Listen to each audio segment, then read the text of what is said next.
All right. All right. Beep. Beep. Beep indeed. Figured if you're going to have a sultry voice, I'm going to have a sultry voice too. Welcome back Welcome back. to the Wild Wild West. Back in To the Lousy Show. You're probably wondering, Jesus Christ, you're probably wondering why this sounds like what is it, one of those central radio shows? Yeah. I wish my voice sounded like this all the time, just in general. Like, I wish I sound this good, but I don't. My voice does the same thing when I'm losing it. It goes like 3 octaves lower for like a day. So I'm like, all right, you got to get whatever you want out of me today. And then the next day it's just gone. So, yeah. If y'all been paying attention over the last couple episodes, I've been very sniffly and not in the greatest sorts when it comes to my sinuses. Well, as of recording this morning, I woke up and I went to talk and it did not work out in my favor. And it was very painful. It hurt to swallow any drink or food. that's the worst. Yeah. And I very quickly went, oh God. It's a fun fact. I don't know if you remember this, because everybody remembers this show used to be in Texas, where we used to live like 5 minutes from one another. Yep. And when I first moved down there about 2.5 years ago, this actually was about 2 years ago. It was the first time that I'd actually gotten affected by the temperament, if you will, the temperamental change. And at first I thought it was just a simple sinus infection, which I get them twice a year, pretty standard, and I can pretty much knock them out pretty quick. But this one in particular, it was funny how it happened. I remember like getting the sinus infection, and then it kind of went through phases. And at this particular time, I personally had just joined an esports group, and I started commentating for their events. And I commentated for a Call of Duty tournament. The next morning I woke up and that same thing had happened, but it was way worse. Oof. And I went to the doctor. And so this time I was like, the pattern is way too similar. I got to go. Yeah. So I went to urgent care, and honestly, look, this is not a plug. This is not an ad by any means. We do not earn any money from any medical group whatsoever. But I will swear to a damn urgent care clinic over an ER any day. Holy shit. I was in and out of there in 30 minutes tops. Yeah. Like, and they checked me out. They saw what was going on. Like, they saw what was happening here. They were like, oh, honey, are you okay? Like, and I'm like, no. But no, I mean, decided to go get it checked out, and now I sound like I was saying for a while that I was sounding like a busted James Earl Jones, but I think now I just sound like a very American Jason Statham. Yeah, you're still a bit deeper. Trying to Boy, like governor. not quite Kratos, but getting there. I said oi, not boy. Oh, I heard boy. Boy. Boy. Yeah, no, I'm almost there, boy. Oh, good Lord. Yeah, no, but I mean, I probably won't be talking as much during this episode. He says that now, but yeah, as I've already been talking a fucking, monologue. 3 words maybe. Yeah. No, the doctor cleared me for this. I mean, anything else strenuous? No. Yeah. But for this, at least, for our usual 30-minute episode of the podcast, they were like, yeah, you're good. You just don't, like, they were like, have something hot on hand. Yeah. And some cough drops and just take it easy. And I was like, yes, ma'am. So, cheers. Yes, ma'am. Fucking Arthur Morgan out here. Just I'm going to go on out and wrestle up some cattle. Yep. Yeah. Tend to the fields. Yes, sir. Jesus Christ. Never thought it'd be cooked for being sick, but here we are. You're going to be cooked regardless, Joe. That's fair. That's fair. Doesn't matter. Sam, how have you been, good buddy? Been doing pretty good. I need you to talk more than that. Like, this is the episode. We talked about this before we recorded. All right. Been good. Just mostly been chilling this weekend. My wife and I took a lazy day yesterday, so we barely got out of bed. Like, it was very nice. And mostly just watched shows, so finally caught up on a few things, which will actually kind of exactly segue into what we're going to be talking about today. This normally doesn't get the highest views, but we want to talk about it, so fuck it. And that is kind of the state of like some of the nerdy shows here recently. So like, the Acolyte, The Boys, things of that nature, and then also just kind of in general over the last kind of few seasons, kind of how they've been doing and what we're seeing out of that kind of stuff. So gonna take a little bit of a deeper dive, so we're gonna try to keep away from spoilers. This is your warning now, though. But this is your warning now. If you haven't watched Acolyte or The Boys, especially the finales, I might get on out of here. Come on back after you watch it. Go on now. Get. And you come on back around the holler when you're done watching it. We'll have ourselves a little fiesta. And I'm gonna take me a siesta here shortly. But yeah, this damn medicine's got me fucked up, bro. I'm so drowsy. I'm not even kidding. The tea is helping to keep me awake. Yeah. So I had to lay the little one down right before this, and he was super fussy. Like, anybody out there who's a new parent, or has like a kid under the age of 1, sometimes it's difficult for them to go to sleep. And the second child is always the terror child. I love that boy to death, but this kid has already figured out. He's like, oh, you motherfuckers ain't ready for this. I got y'all around my finger, motherfucker. And damn, I kind of sound like Laz Alonso, old mother milk over here, motherfucker. But he was laying down and like, my wife asked me, she's like, can you go like calm him down, because he was crying, because he didn't want to be in his bassinet. And so I go pick him up and I lay in bed with him, and it was like immediate, just yeah. And then she came in and she's like, don't you have to go downstairs? I'm like, yeah, I do. And it just took me a second, like, kind of come out of that coma for a second. I was like, oh, Jesus Christ. Yeah. And she had the tea ready for me, so it was nice. Oh, yeah. Like I said, this is my saving grace. Don't be surprised if I, like, after we record, I make another cup. Wouldn't it be hilarious if it was accidentally, like, sleepy time tea, and then your ass just went narcoleptic? Honey, there's a hurricane outside. Yeah. What are you booping at? Sorry, do y'all want to meet, for the first time ever, do y'all want to meet Doggo? Come here. Ooh, Doggo. Come here. Julius. Come say hi. I miss Julius. Come here. Julius is such a good dog. Beef. Come here.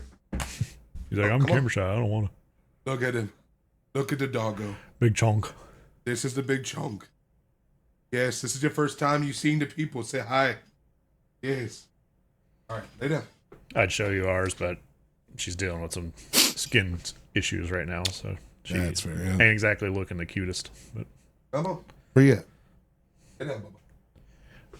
He's been hanging out down here a lot more. He's I don't know what it is. I guess just being here, he's kind of resonated more to me. Yeah. And like, even though like in the old house I worked at home all day, he would never come into my office that much. He would come up there when he wanted something, but now he's just always in here. But anyways. Yeah. Anyway, yeah. Sidetracked with Doggo. Yeah. Y'all got to meet Doggo for the first time. You're welcome. And because of that, subscribe. Yep. If you don't subscribe for the Doggo, then what are you doing? Just He'll know. He'll know. You don't want to make him upset. They'll come and shit in your sleepy time tea. Just imagine I'm drinking this, finish the cup, you just see me fucking. It's just right here at my desk. Oh my God. Yes, please subscribe. Yep. Like the video. We greatly appreciate it. Hopefully this is the last time you'll have to hear me sounding like this. But let's dive in. Yep. Sam. Yes, sir. What shows have you been watching lately? I know you rattled off The Acolyte and The Boys. What have you been watching in the the nerdy realm, the movies, even what's been getting your eyes going for the eye candy? I mean, if we're talking nerdy realm, let's see, House of the Dragon as well. Up to date on that. Have you finished Game of Thrones yet, by the way? So I did finish GOT. I Okay. have not started House of the Dragon. Gotcha. I need to watch that. Yeah, I have not started season 1 yet. It's good. That one is just kind of like the Game of Thrones. It's not immediate grab you kind of thing. You know, it takes a little bit to kind of get into it, but once you do, it's very, very good. And then, probably going to go see Deadpool comes out this week, actually. Yes. It'll be out in just a few days if you're watching this as of the day we're posting. And going to go try and see that. It's one thing I miss about Texas is movie house. Same. And the closest we went and watched for May the 4th, the 20th anniversary of Phantom Menace, or 25th? No, 25th, because it came out in 99. Yeah. So we went to watch 25th at like a kind of a cool little unique theater. They called it it was like couch theater or something like that, but basically they have the equivalent of couches, but in some of their rooms. The one that we were in was not quite a couch. It was more kind of stadium seating, but a little bit further apart. Yeah. But it was cool. And they had decent drinks and everything. So, See, yeah, I feel you on the movie house, though. I do, because I went to go see Twisters this past weekend. Oh, yeah. And great movie, by the way. If you love the original, I mean, I recommend going and watching it. I recommend going to the movies regardless.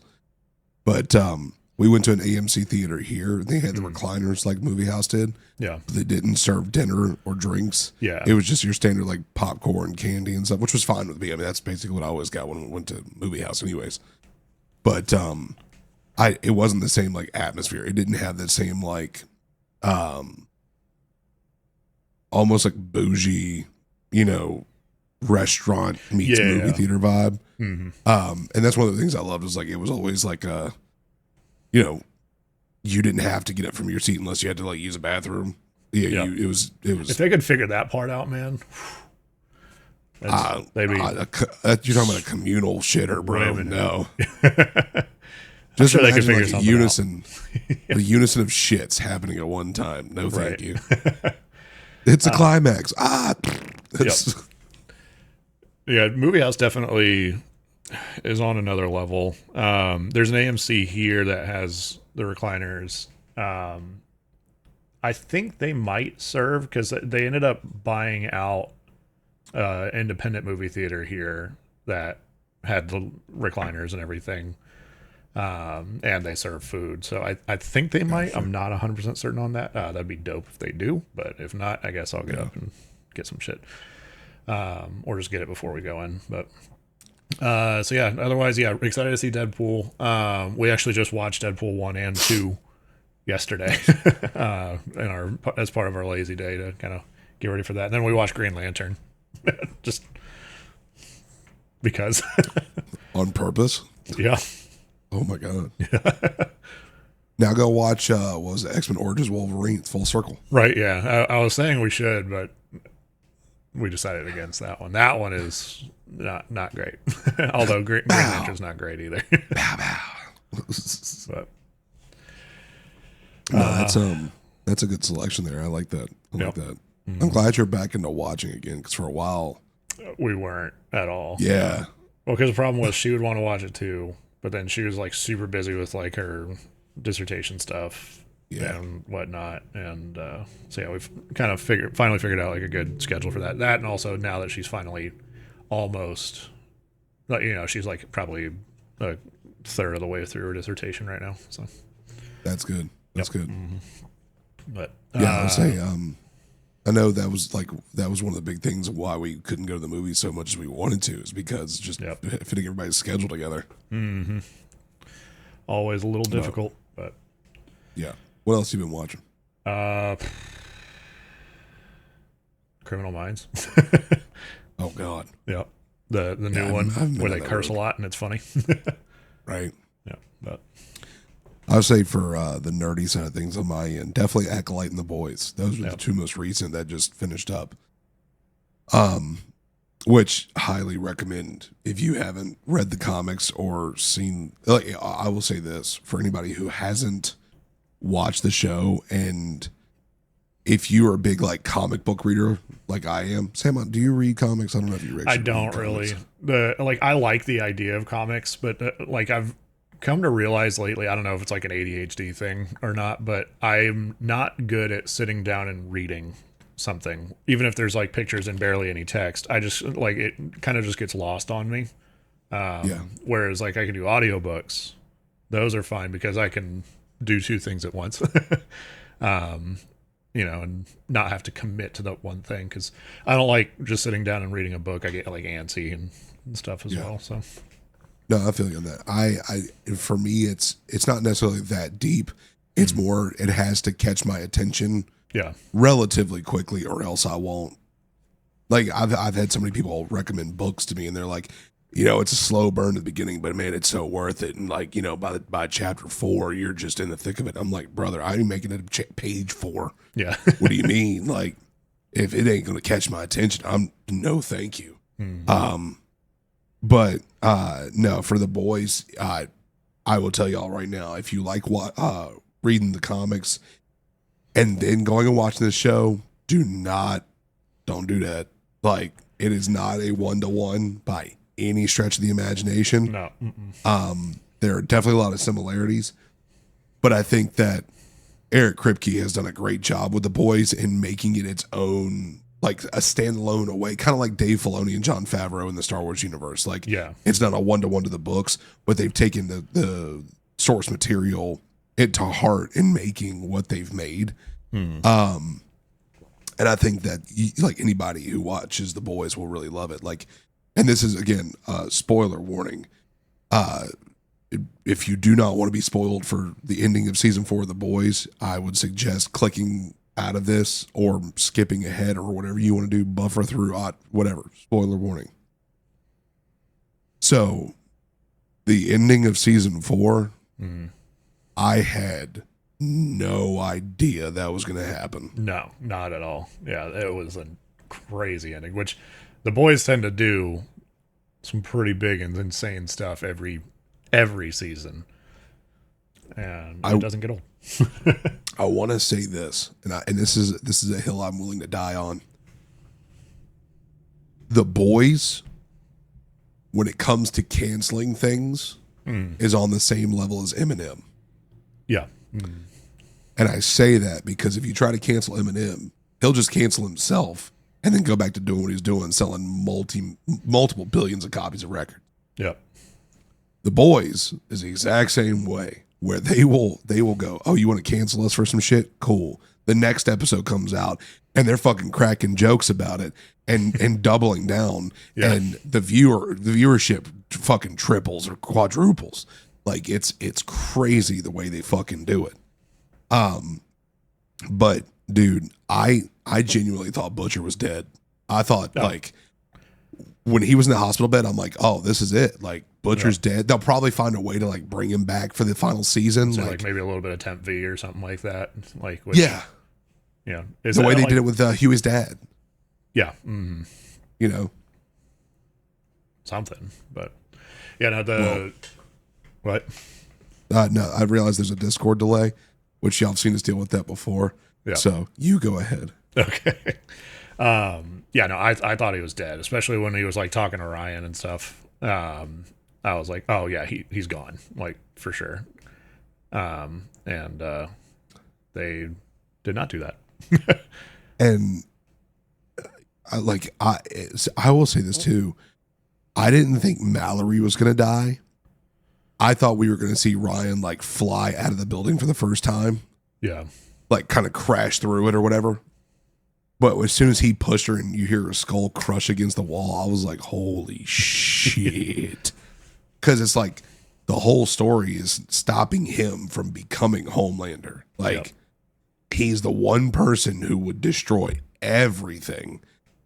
Because if I'm not mistaken, he's the first natural born soup. Like, his powers are limitless, the way they've been talking about it. And he's going to be the person to replace Homelander in the future. And now all of a sudden, at the end of this, the boys are all wrangled up into basically like Black Ops vehicles, and the Supes have taken over the entire continent. It's like, well, what are we getting? What are we getting in season 5? Like, are we going to go straight into like Supe concentration camps or some shit here? Like, hey everyone, thanks for watching the video so far. While you're here, click the subscribe button to become a Lousy listener, and also click that join button. For $2.99, you can have access to exclusive emotes and also get some cool features like interacting with Joe and I. Also, click the link in the description to join our Discord. Back to the video. what? Maybe that's definitely my biggest question, because it's either they get the virus working and then have like an immunity shot, or just everybody dies, because that'd be totally fine in the boys' world.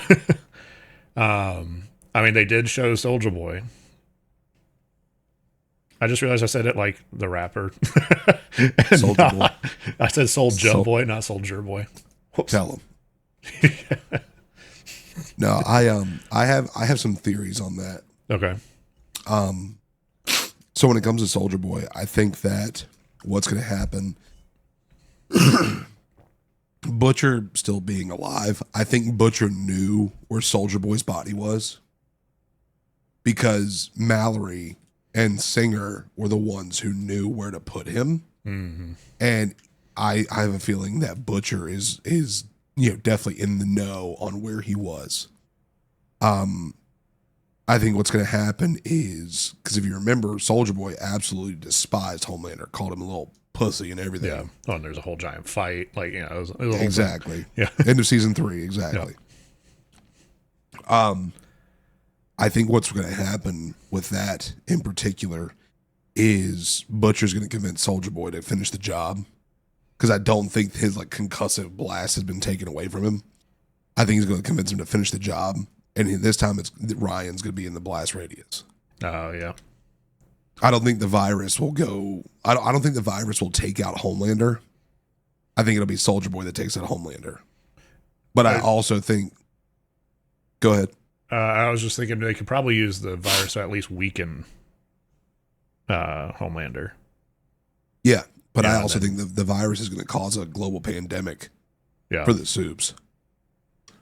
Because you got to remember, they were saying at the end of season 4, Homelander was like, or when what was it, Firecracker pulled up the names on all the screens, and she was like, we're rallying every Supe to come to DC to protect Newman when Singer's officially unalived. And so right now, at the end of this, every Supe is going to be in DC. If Butcher gets that virus off, all of those Supes who are weak would essentially be affected by it. But the only one who isn't, which I do see your point, I think Homelander might be weakened by it. Yeah. And Ryan as well. But I think what's going to happen is Soulja Boy is going to... And then as he does, it's probably going to eliminate Butcher, take out Homelander and Ryan's powers, and potentially even unalive Ryan because he's still a kid. Yeah.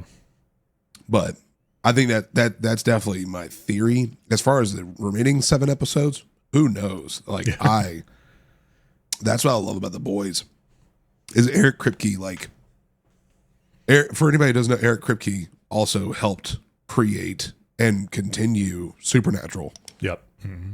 I feel like The Boys is what Eric Kripke wanted to do with Supernatural when the reins are let go and he's just told, have fun. Yeah. Oh, I agree with that. Yeah. He did a great job with Supernatural for sure. Oh, absolutely. And then, I like too that there's so many Supernatural actors brought back to The Boys. I mean, Soldier Boy, Jensen Ackles, so. Yeah. When Singer said idjit and balls, I was just like, he said it. I'm just trying to think, like, are they in the same universe? I don't know if they've said that, but I doubt it. I feel like I would say no. Yeah. Unfortunately. I mean, especially with spoiler about, Bobby Singer dies. Correct. Yes. Well, no, he doesn't die. No. He's taken into custody. Singer doesn't die. In Supernatural? Oh, yes. Yes, in Supernatural. Sorry. Singer in The Boys is taken into custody. I said Bobby, not Robert. Sorry. That's why they're two totally different people. Yeah, they got the same fucking name. We see you, Kripke. We see you. No, wasn't it Jared Padalecki is confirmed to play a role in next season? There's been a lot of rumor around that, yeah. I don't know if I've seen like an actual confirmation, but I also haven't really looked either. So that's fair. Yeah, if he is, I mean that's just the final straw. Also, especially because what was it? Walker Texas Ranger got canceled, so he's got plenty of time on his plate. I've always heard that he was kind of a dick, though. I don't know. I haven't heard that he was a dick. I definitely heard he's a bit of a diva at times. Yeah, well, I heard he's gotten in a lot of fights. I haven't heard that in Austin. Yeah, he gets arrested a lot because he lives in Austin. Oh, yeah. Oh, wow. That's how I know about that. Because like he's apparently always getting into fights at bars and shit. And I think he even got into a fight in. I think Jensen Ackles owns a bar in Austin. Yeah, I think he got into a fight at that bar. Good Lord. Like, I don't understand why, man, dude. You've got the world in front of you. You are literally set in stone among the pantheon of actors based on a show you did for 16 seasons? I think so, yeah. Like come on, man. You don't have to ruin your career by getting into fights with commoners. Like, you know. But no, I'm really excited to see what they do with season 5. Sucks that season 5 is gonna be the last season, but also Kripke came out and was like 5 seasons was what we planned anyways. Like there was nothing more beyond that. Well, he said, like we might do spin-offs, but the boys will be done. I mean, they already did Gen V, which actually kind of tied into the boys too, which was kind of cool. Yeah, it's the main plot line now. Yeah. What are you doing? You've just been pacing back there. Yeah, he's been just walking around back there. Yep. But no, I will say like the plot line being the virus which came from Gen V and us not getting a second season of Gen V really does suck.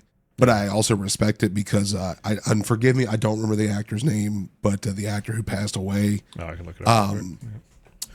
The actor who passed away was one of the prime characters in that, and them not wanting to recast that, honestly, massive tip of the hat to them because they could be Chance Perdomo, yes. He also played in Sabrina. Yep. The new Sabrina series on Netflix, which was fantastic. If you haven't watched that, that one's another really, really good one. Yeah, super cool.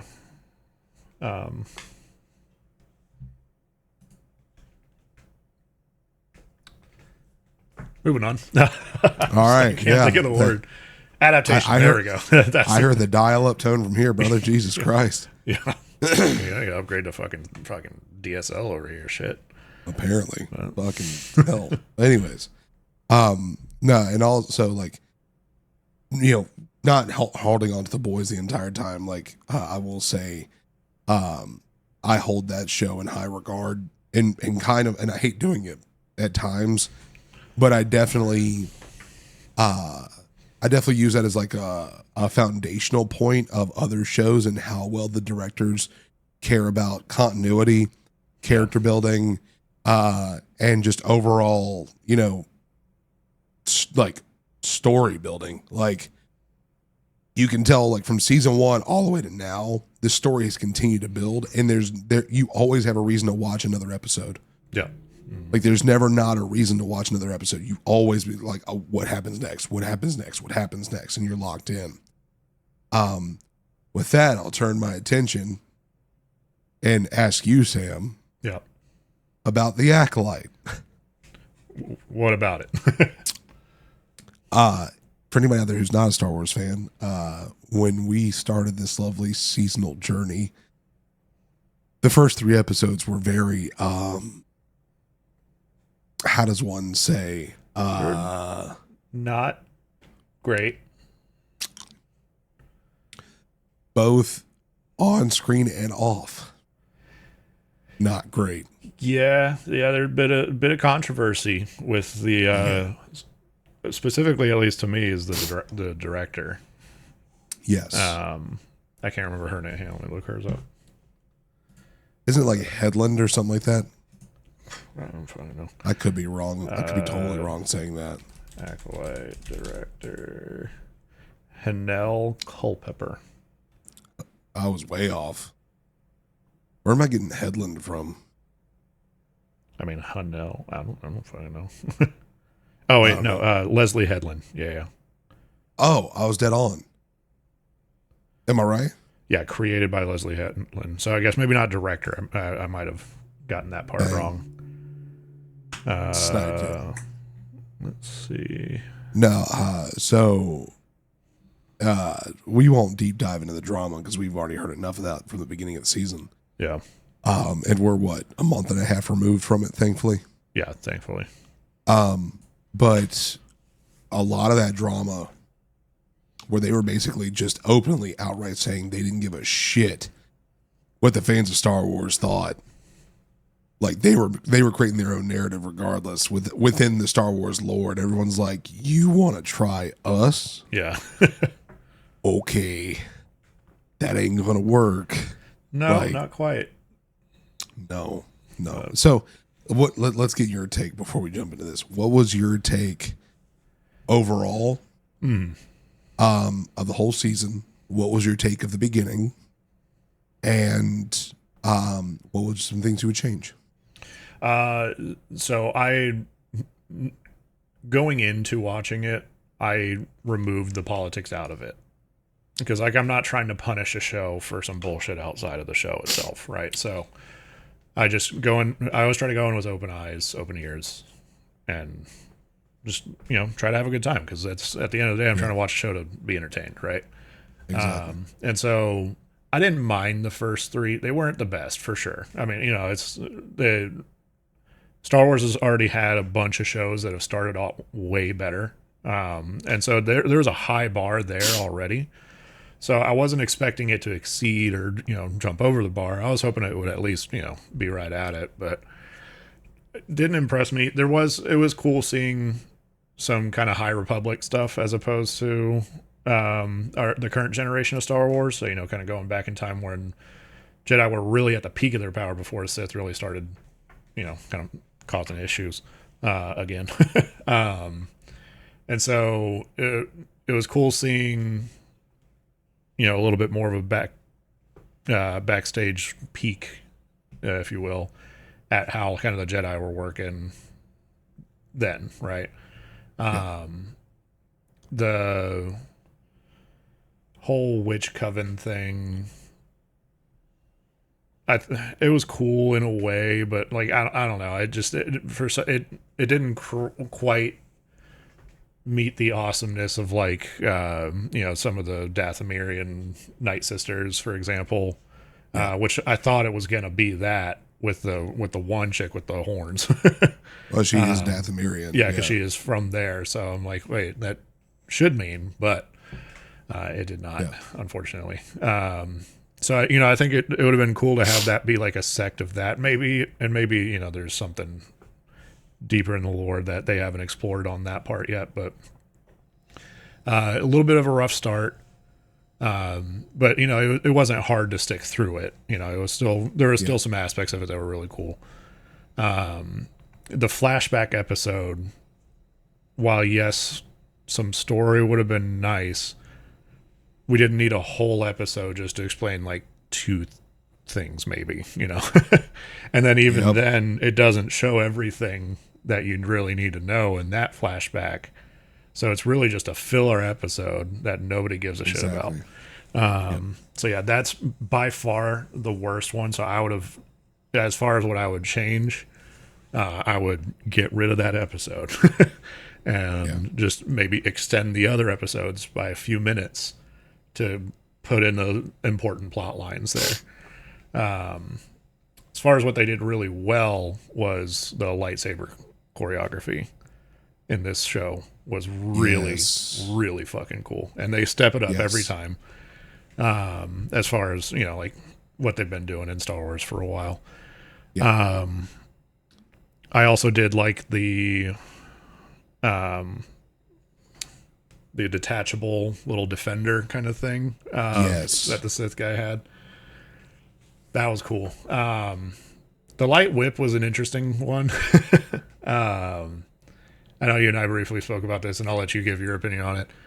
It was cool to see. I enjoyed seeing some diversity, and then they always have to do something different with a lightsaber with every new generation of Star Wars. Going back to Phantom Menace, having the double bladed, yep, et cetera, et cetera. Dark saber, for example. So, and then Kylo Ren's cross guard. So there's kind of a tradition of doing some sort of new lightsaber thing. It wasn't the best received, the light whip. It was a cool little nod to it, and I'm glad that it wasn't in a lot of major fighting, honestly, because it would have been just kind of annoying to watch at that point. Yeah. So I liked the nod to it because it showed up in like Legends books for sure. But and then of course the quick little look at our boy, Darth Plagueis. They're setting up for some good shit. Dave Filoni, even though we had some concerns with Headland or whatever the fuck her name was, Dave Filoni's still steering the ship. So at the end of the day, still a very good show. It's probably the worst Star Wars show, but that's not saying that it's a bad Star Wars show, Lucas, Favreau, Filoni, always trust in the Holy Trinity. Yep. Mm-hmm.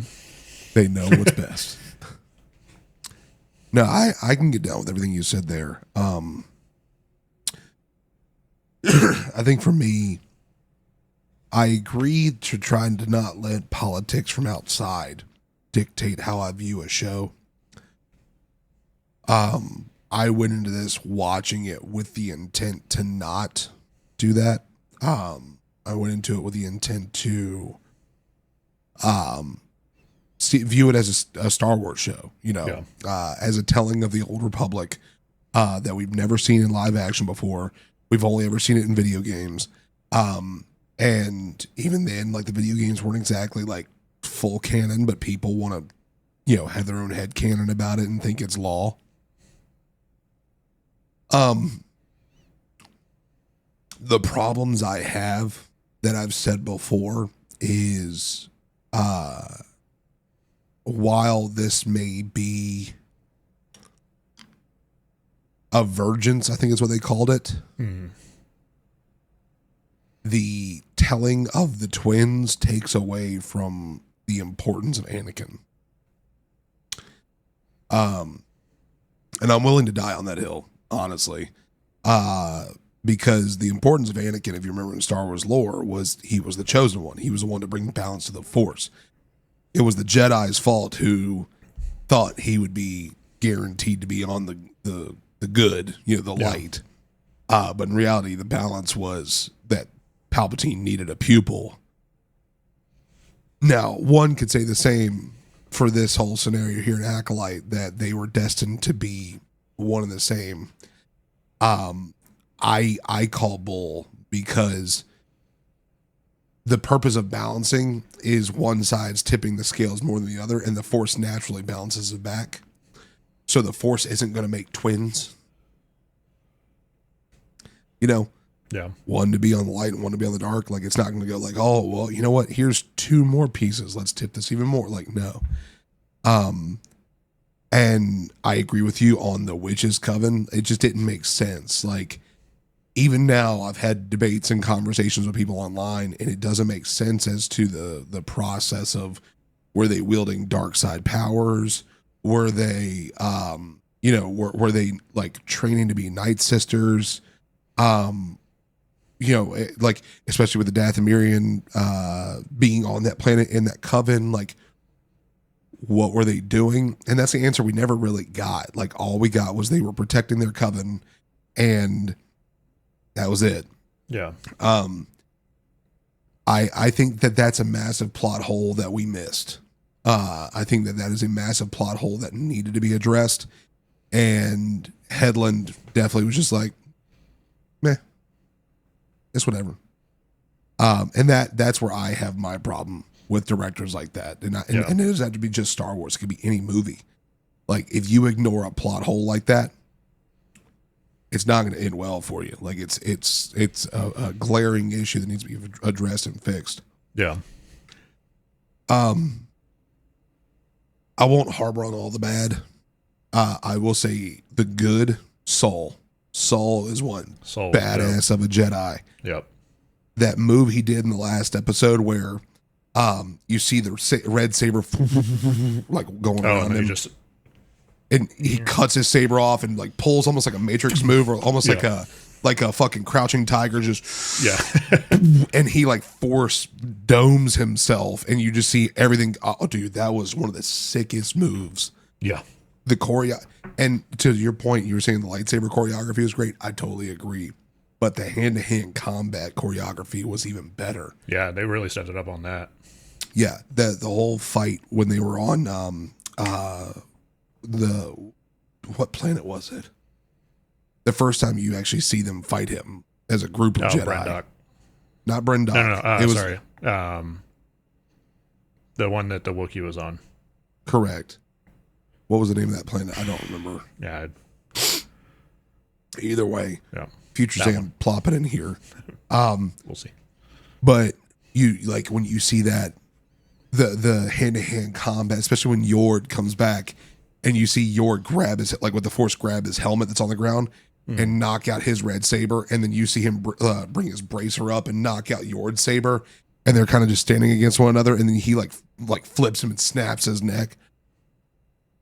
Never have you seen that in Star Wars, and I was just like, I remember, oh my god, distinctly with Episode 1 when they were just even in that little combat sequence between the girl Jedi, I can't remember her name, the one that dies right away.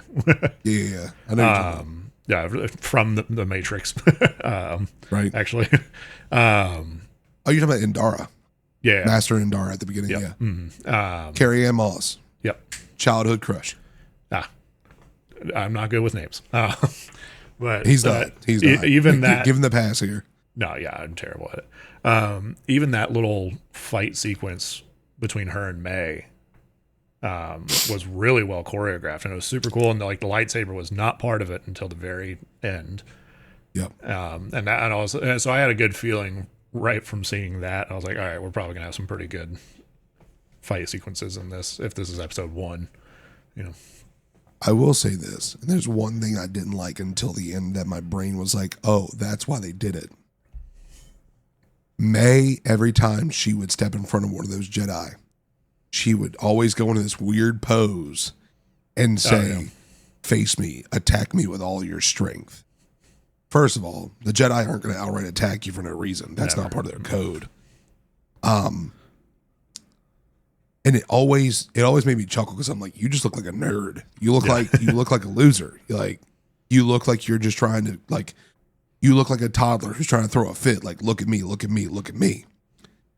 But it wasn't until the end when you hear him explaining it to Osha, and he goes, when he said, asking, are you sure you want to come with me? And Osha said, I don't know. And she starts questioning the reasons of why she wouldn't go with him back to Brendok. And he goes, you're already better than May. She didn't even ask. And you see the way Osha's mannerisms start reflecting to where instead of her trying to like push for an answer or push for a conclusion, she starts resolving back into like, oh, logic. Okay. I see. Like, and where May was always pushing for a conclusion, Osha started reserving herself back. And that led to the ultimate finale where her reservations led her to hearing Saul confessing. And then we get to see for the very first time in canonical speaks, a force choke leading to a blue lightsaber bleeding red. Holy shit. That whole really cool sequence, chills. Yeah. Have you seen all the hate on that, though? How it basically, they're like, well, if that happened just during that, why didn't Anakin's turn red when he was killing all the younglings, for example? I have an answer for that. Okay. Clip it here, ship it, post on TikTok. I'd love to hear all the angry Star Wars toddlers come after me. So everyone, I saw that same question, and I sat down and I thought about it myself. Why didn't Anakin's turn red when he started killing all the younglings? Number one way this happens is by you killing a Jedi and taking the saber off of him, which automatically means you've diminished, because the kyber crystal connects to the wielder. Mm-hmm. If you kill the wielder with their sword, it bleeds. Okay, that's been one reason. But to answer the specific reason as to why Anakin's didn't turn red, Anakin was never actually filled with hatred until after Obi-Wan betrayed him. Okay. Anakin truthfully believed that Palpatine had the best intentions in mind for him, and Palpatine had corrupted his mind so much that it wasn't hatred, it was due diligence and just orders being taken and confirmed. That's a good point. He was he was in there going, okay, well, Palpatine clearly, like, even after seeing what Mace Windu had just done to him, his brain's going, oh my God, Palpatine just got hurt. Because Palpatine had been corrupting him, thinking the Jedi were bad the whole time. So he never once had hatred in his heart. Fear, yes. Fear of losing Padme. Fear of losing, their children. Fear of losing his power, right? Because remember the whole monologue when he's talking to Obi-Wan and they have their back and forth, and he goes, my new empire. Like he's expressing, I want my power, but he doesn't fully have hatred in his heart until his brother completely, leaves him for dead. Yeah. It wasn't until then that, okay, now he's truly on the dark side. Now his saber is no longer truly his. And we get that answer. If you remember, in Obi-Wan, we get that answer when he's facing Obi-Wan in the final fight, and he goes, you didn't kill Anakin, I did. Yeah. And it's talking about his hatred in his heart. It's confirming that that's what took Anakin away. It wasn't Obi-Wan slashing him into pieces. It was his own hatred burning inside of him that ruined Anakin Skywalker and turning him into Darth Vader. Very great point. Very well said. So, I'm a useless encyclopedia of great knowledge. But no, I like that was honestly a really great story. Oh, not story, a question rather, because you got to think like, no, that's deep cut lore that some people aren't going to see on the surface level. Yeah. Why wouldn't he have hatred in his heart when killing younglings? Well, his only thought was, okay, well, Palpatine told me to do this. Clearly it means that's right. Let me go do it. Yeah. He's not doing it with hatred in his heart. He's doing it as a good soldier.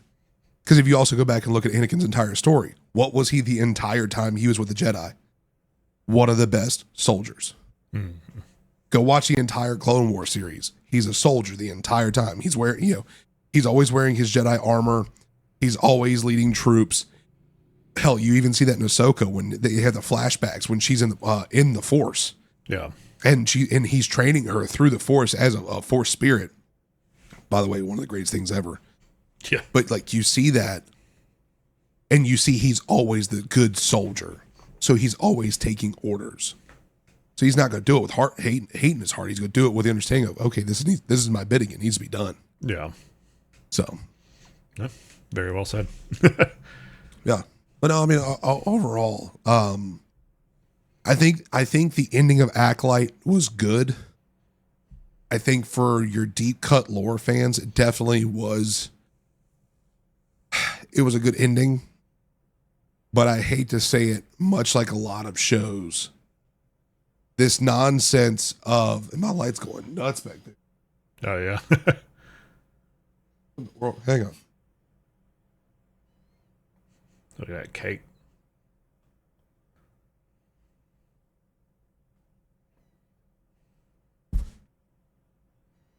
Punch my microphone.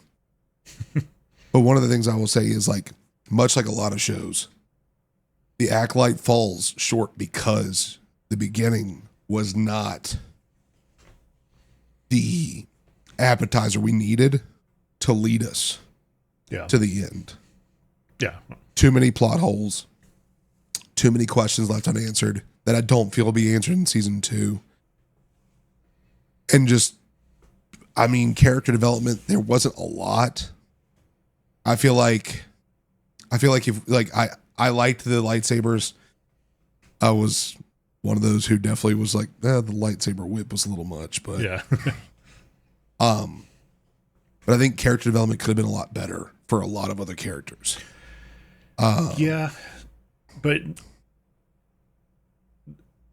my only counter to that would be like, at this point though, they're all dead for the most part. You know, like of course, May, Osha, Sith dude, and that, you know, they're all alive, but how much story do you really want to tell on somebody that's ultimately going to die? You know? I get that. Yeah. I think what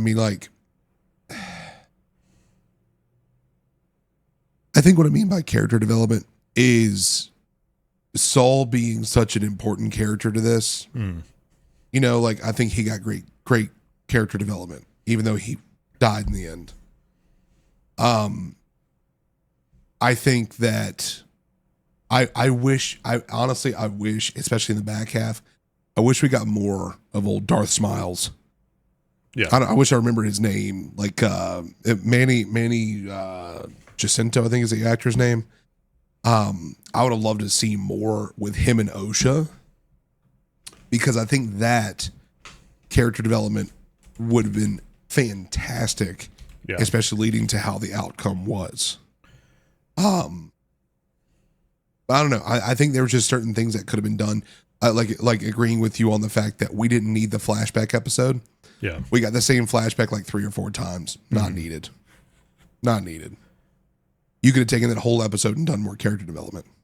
You could have taken that whole episode. It's Qimir. Kimmer. Kamir. Kimir. Kamir, I think is how they pronounce it. Gotcha. Or you can call me Sith. That was a great line.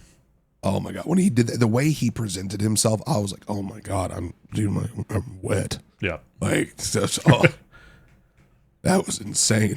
Well, and I hope that's what we get if there is a season 2. Have they confirmed that?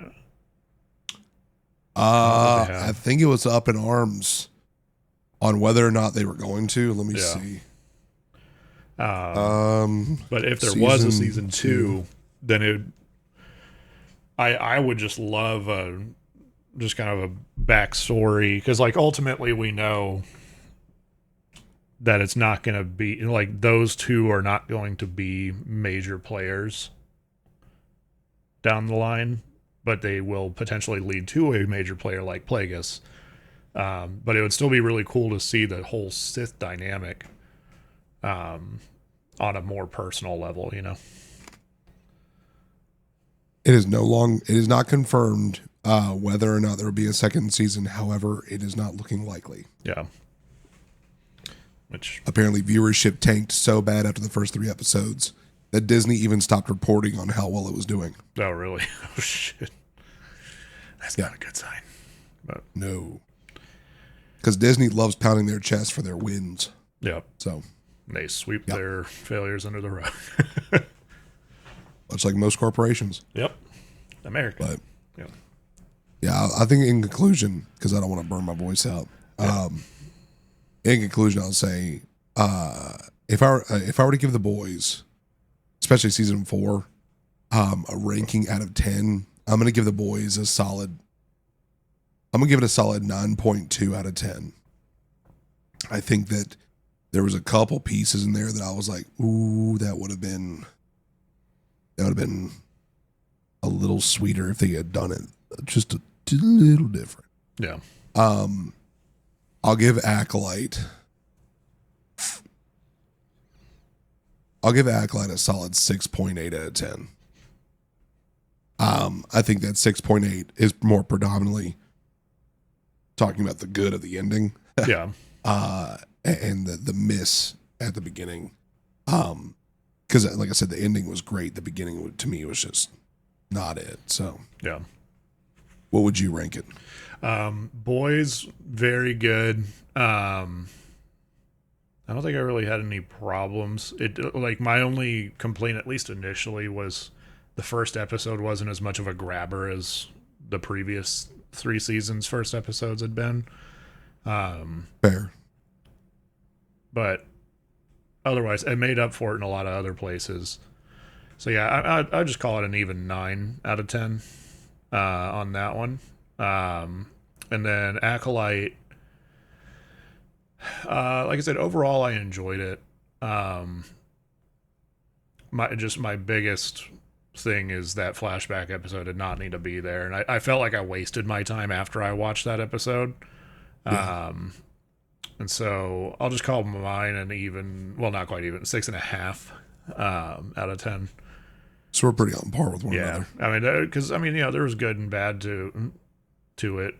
Overall, I think the ending 2 episodes, we'll say, of Acolyte saved it, especially the last one, from being an absolute clusterfuck. That's fair. Well, you heard it here first on our takes on both that just ended this past week, actually. Yep. So let us know in the comments what you think. We would love to hear your thoughts, your takes. If you disagree or agree with anything we said, let us know in the comments. If you made it this far in the video, subscribe. Like the video. But we're going to get out of here so that way I can rest this voice. Yep. We'll see y'all the next one. Later. Later.